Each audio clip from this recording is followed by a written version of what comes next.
अवधपुरी प्रभु आवत जानी, भये सकल शोभा के खानी। दीपोत्सव के षष्ठम संस्करण में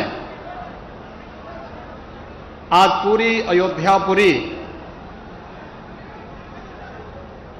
इसी उत्साह के साथ उत्साहित दिखाई दे रही है, जब देश के यशस्वी प्रधानमंत्री जी का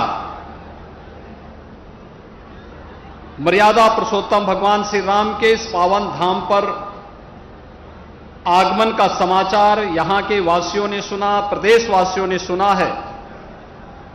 और ये हम सब का सौभाग्य है कि कभी त्रेता युग में दीपावली का आयोजन अयोध्या वासियों ने मर्यादा पुरुषोत्तम भगवान श्री राम के 14 वर्ष के वनवास के उपरांत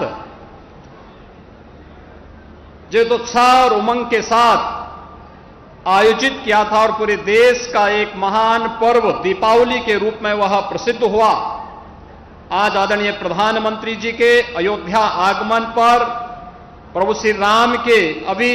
यहां पर अभिषेक के कार्यक्रम के साथ जुड़ने के इस आयोजन के साथ मैं अयोध्यापुरी की ओर से, उत्तर प्रदेश वासियों की ओर से आदरणीय प्रधानमंत्री जी का आज के इस आयोजन में हृदय से स्वागत करता हूं, अभिनंदन करता हूं।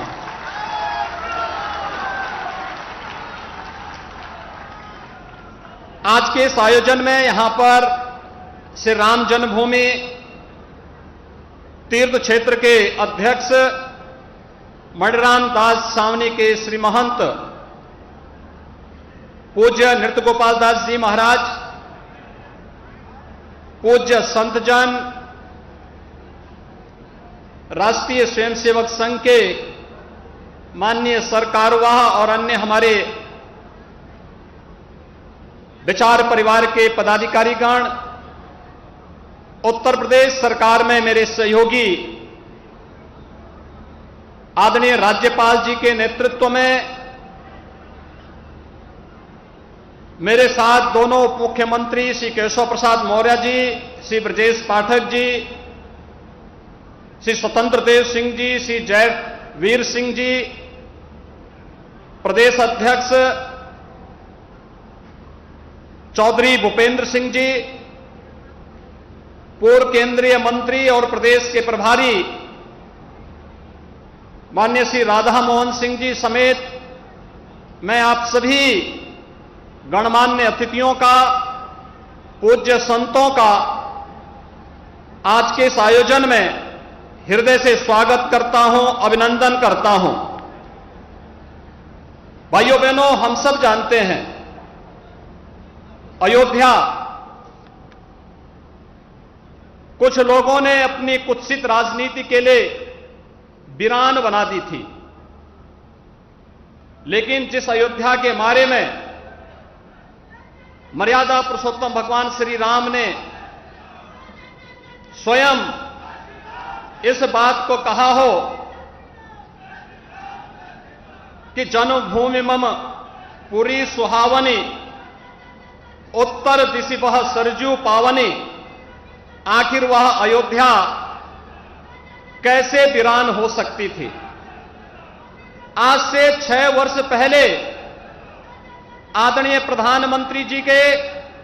मार्गदर्शन, उनकी प्रेरणा से अयोध्या का दीपोत्सव का कार्यक्रम प्रारंभ हुआ, पूज्य संतों का सानिध्य प्राप्त हुआ, पूरी अयोध्यावासी उसके साथ जुड़ते हुए दिखाई दिए और लगातार यह प्रदेश का एक उत्सव, देश का एक उत्सव बनता गया। आज ये अपनी सफलता की एक नई ऊंचाई को छू रहा है, जब मर्यादा पुरुषोत्तम भगवान श्री राम के उन आदर्शों को अपने जीवन में उतारने वाले, उन आदर्शों के अनुरूप देश के अंदर राम राज्य की उस परिकल्पना को साकार करने वाले, जिन्होंने पिछले 8 साढ़े 8 वर्ष के दौरान देश के अंदर जो हम राम राज्य की बात जब करते हैं तो संत तुलसीदास जी ने बहुत अच्छी व्याख्या उसकी कई की है कि दैविक भौतिक तापा राम राज नहीं काहू व्यापा। यानी चाहे वह आदि दैविक हो, आदि भौतिक हो, आध्यात्मिक हो, किसी भी प्रकार के दुख के लिए जहां कोई जगह नहीं, वह राम राज्य की उस परिकल्पना को, जो एक धार्मिक राज्य न होकर के 135 करोड़ लोगों की भावनाओं का प्रतिनिधित्व करने वाला, भारत का एक भारत श्रेष्ठ भारत बनाने की परिकल्पना को साकार करने वाला भारत की वर्तमान व्यवस्था। और भाइयों बहनों, पिछले 8 वर्षों के दौरान इस देश ने और दुनिया ने देखा है, हमने विगत 2.5 वर्ष के दौरान पूरी दुनिया ने कोरोना को देखा है, कोरोना जैसी महामारी का सामना किया है। लेकिन कोरोना जैसी महामारी के बावजूद लोकतांत्रिक मूल्य और आदर्शों का पालन करते हुए भारत की 135 करोड़ लोगों को अपने परिवार की तरह देखभाल करने वाले, फ्री में टेस्ट, फ्री में वैक्सीन, फ्री में उपचार और 80 करोड़ गरीबों को फ्री में राशन देने की व्यवस्था आदरणीय प्रधानमंत्री जी ने लगातार 2.5 वर्ष से पूरे देशवासियों को कर रहे हैं। बिना भेदभाव के कर रहे हैं, बिना भेदभाव के। हर गरीब के घर में शौचालय का बन जाना, बिना भेदभाव के हर गरीब के सिर को ढकने के लिए छत देकर के प्रधानमंत्री आवास की योजना को उपलब्ध करा देना, बिना भेदभाव के हर गरीब के घर तक विद्युत की लाइन पहुंचा करके उन्हें प्रधानमंत्री सौभाग्य योजना में फ्री में विद्युत के कनेक्शन उपलब्ध करवाने का कार्य हो, या फिर हर गरीब को आयुष्मान बनने के लिए फ्री में 5 लाख रुपए की स्वास्थ्य बीमा का कवर देने का कार्य हो। आपने देखा होगा, कल ही 10 लाख युवाओं को नौकरी देने के लिए प्रधानमंत्री जी ने मिशन रोजगार के तहत 1 वर्ष के अंदर 10 लाख नौजवानों को नौकरी देने के एक नए कार्यक्रम को आगे बढ़ाया। और इससे पहले 10 लाख नौजवानों को अग्निवीर के रूप में देश की सेनाओं में सम्मानजनक स्थान पर भर्ती होने की प्रक्रिया को जोड़ने की कार्रवाई रही हो। ये सभी राम राज्य की इस परिकल्पना को साकार करता है। विकास की प्रक्रियाएं जिस रूप में बढ़ी हैं, हम सब सौभाग्यशाली हैं कि देश के अमृत महोत्सव वर्ष में हम सब ने देश के अंदर देश के इंफ्रास्ट्रक्चर को भी, गांव और गली को भी, स्मार्ट सिटी के मिशन को भी और आदर्श गांवों की परिकल्पना को साकार होते हुए हम सब देख रहे हैं। और यही नहीं, गुलामी के अंश से मुक्ति हो लेकिन विरासत का सम्मान हो। विरासत का ही सम्मान है अयोध्या में भगवान श्री राम के भव्य मंदिर के निर्माण का एक कार्यक्रम। विरासत का ही सम्मान है काशी में भगवान विश्वनाथ का भव्य धाम बन जाना, और जो आज एक नया कीर्तिमान स्थापित कर रहा है।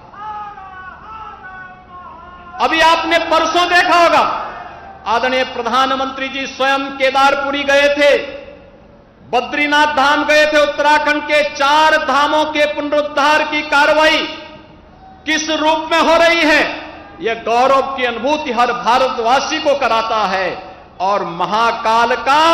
वह काल लोक भी हर व्यक्ति को अपनी ओर अभिभूत कर देता है। यही तो है विरासत का सम्मान। योग की परंपरा को वैश्विक मंच पर स्थान देना हो, या फिर प्रयागराज कुंभ के माध्यम से दुनिया के सबसे बड़े आयोजन को एक नई ऊंचाइयों तक पहुंचाने का, अयोध्या का यह दीपोत्सव का एक कार्यक्रम उसी विरासत को सम्मान देने की कड़ी का आदरणीय प्रधानमंत्री जी की प्रेरणा से किए गए प्रयास का परिणाम है। आज उत्तर प्रदेश के अंदर विंध्यवासिनी धाम के पुनरुद्धार की कार्रवाई, वहां के कॉरिडोर के निर्माण का कार्य युद्ध स्तर पर चल रहा है। रामायण सर्किट का कार्य हो या कृष्णा सर्किट का कार्य, मथुरा वृंदावन के विकास को एक नया आयाम देने की कार्रवाई चल रही हो, या फिर बौद्ध परिपथ का कार्य हो, या फिर इस देश के शक्तिपीठों के पुनरुद्धार का कार्य, ये युद्ध स्तर पर देश के अंदर चल करके एक और गांव, गरीब, किसान, नौजवान, महिलाएं और समाज के प्रत्येक तबके को शासन की योजनाओं का लाभ देना, और उसी का परिणाम है